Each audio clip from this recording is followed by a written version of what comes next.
আমি এখন এসেছি কৃষ্ণনগর, যেটা নদিয়া ডিস্ট্রিক্টে অবস্থিত। রাজা কৃষ্ণচন্দ্র রায়ের রাজবাড়ি। নৌকাটা আমার পথের বাধা, যাই হোক এর সঙ্গে কোনো সম্পর্ক নেই। আর এই যে হলো রাজদরবারে প্রবেশ করার মেইন গেট। তিনটে ছোট ছোট খোপ দেখছেন, এখানে সৈন্যরা পাহারারতভাবে থাকত। আমি তো কোনো রকম ঢুকলাম, কারণ দুর্গাপুজো ছাড়া এখানে প্রবেশ করতে দেয় না। আমি তো প্রবেশ করব।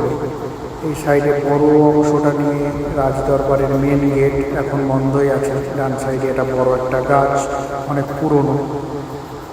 এই দরবাজাতে অনেক ছোট ছোট সিমেন্টের কাজ আছে, সুন্দর পুরনো কাজ, এগুলো কারিগর্য।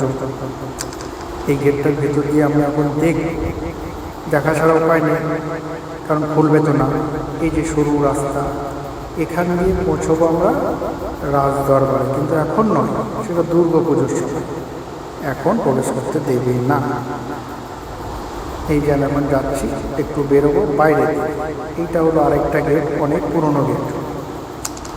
এখানে হলো রাজবাড়ির চারি সাইডে নদীর মতো খোঁড়া, এখানে জল থাকে সব সময়। আগে রাজার আমলে এখানে সবাই স্নান টান করতো, হাতিতে স্নান করাতো, খুব পরিষ্কার জল করতো। এখন মেনটেনেন্সের অভাব চাই হোক। এখন আস্তে আস্তে বেরোই। এই হলো মন্দির, এখানে দুর্গাপুজোটা হয়, অনেক পুরনো মন্দির। আর এই গাছ,